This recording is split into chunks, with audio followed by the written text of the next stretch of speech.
Y'all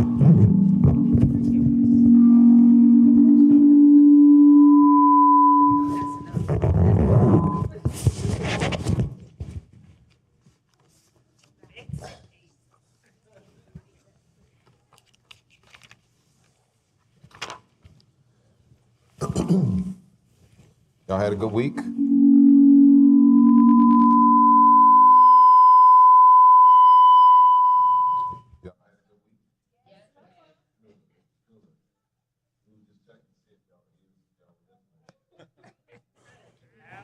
Loud and clear?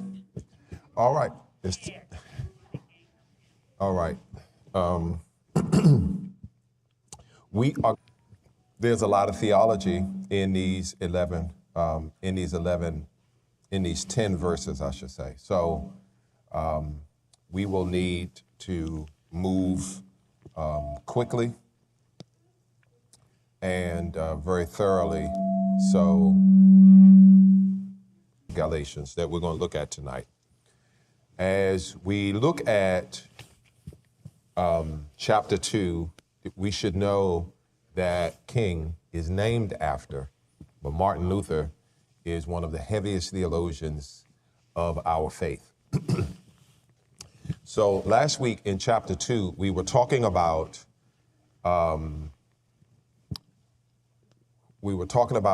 baptism, we were talking about circumcision, and in particular, we were covering that what circumcision was for the Jewish faith, baptism, chapter 2, verse 11. The question was, are there people who think that because they're baptized that they have relationship with Christ? We should only be baptizing people that we are sure have had an intimate encounter with God. They've been born again. They have experienced regeneration, which is God giving them a newness of heart. And after we have done due diligence of making sure that they're born again, they are regenerated, then we're baptized.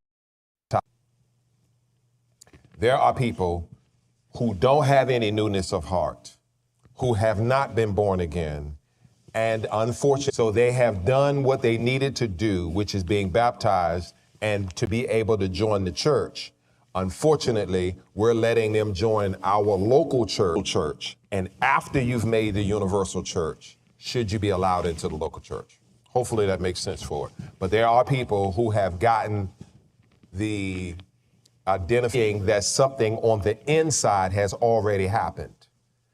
Unfortunately, it's on the inside. So people are coming thinking, well, I'm doing what y'all do. It's like, but do you have the repentant heart like we have? Because we can do the right thing and still not get the right results. And Paul confronted Peter's hypocrisy. Peter was dealing with some hypocrisy, and Paul confronted Peter on his hypocrisy. And as a result of that hypocrisy, George Whitefield gives us this quote, and he says, good works have their proper place.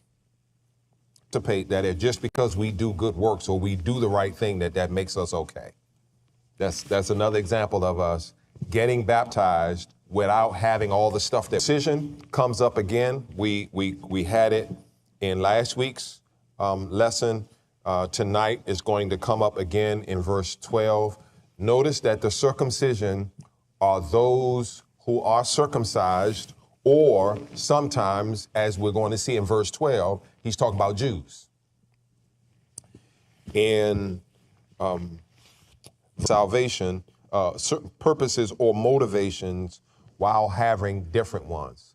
So another way of looking at hypocrisy is two-facedness, to provide one idea while in fact I'm about something else. It's to be in a person's face, smiling, acting like you like them, and then when they walk away, you talking about them like a dog. That's hypocrisy, right? That's two-facedness. I present one, the book of Galatians, and particularly out of Paul's writings, is this idea of by grace. Salvation is by grace alone, through faith alone. All of us need to know that my salvation for anyone is only by grace. Only through faith. To those three onlys, I don't have a good understanding of salvation. You cannot do anything. No, this is, I'm sure, through faith in Christ. It's the grace of God with my faith in Christ. So those who and this is a major piece of this, and it should be reflected in how some of you, this is review. For others of you, this is a new lesson that you're hearing for the first time. All right, let's look at verse 11. So Paul says, when Peter came to Antioch, to him, I didn't text him, I didn't email him, I didn't video chat him. I said what I had to say, looking him in his face. Paul shows you how to handle your business and what I had to say to him to his face. I didn't send no flunky to come happening, but we ain't got the heart to say anything. Paul said, I said what I had to say.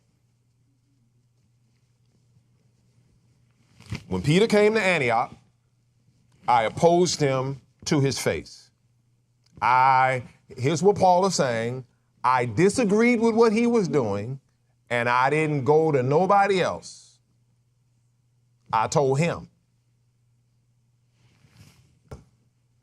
And spit need to be flying when I say what I got. You don't have to do it that way. Right? You can say, I need to talk to you, and I need to have a conversation with you without necessarily calm and collected. So when you say something to them, they may decide, well, you ain't cussing, but I'm a cuss. You don't have no control over that. So Peter was wrong, says to him that you got some stuff going on. Now, let's go to verse 12. He says, before certain men came from James, he's talking about Peter, used to eat with the Gentiles.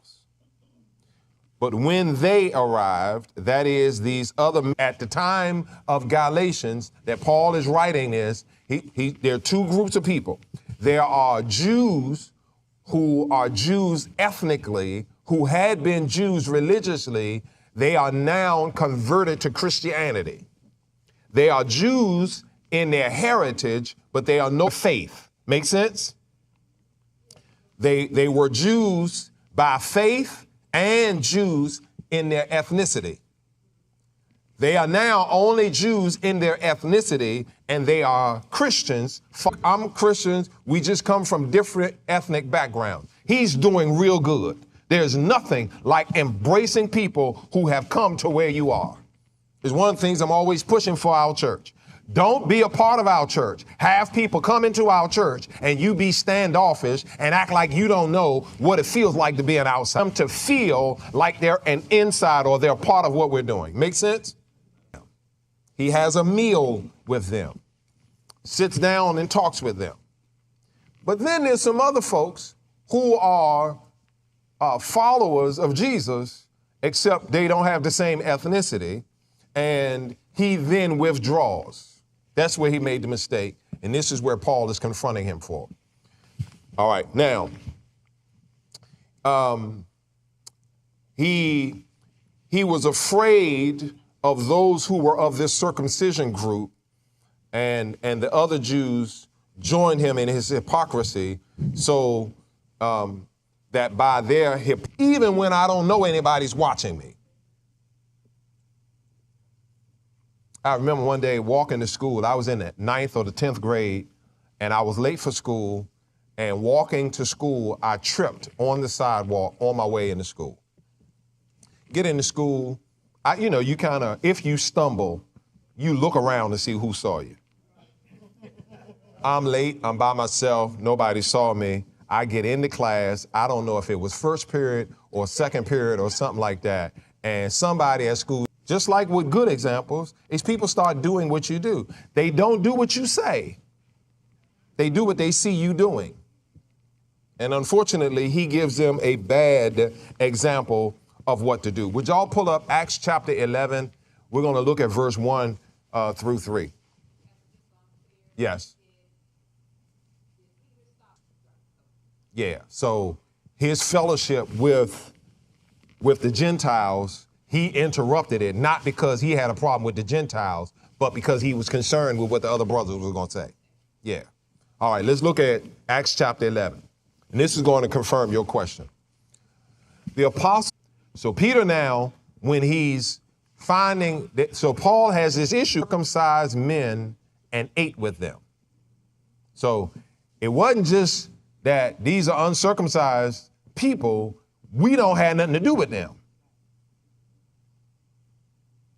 So they have a ethnic issue with them now. They have an ethnic thing, and this is, right? So he went on, so they criticized him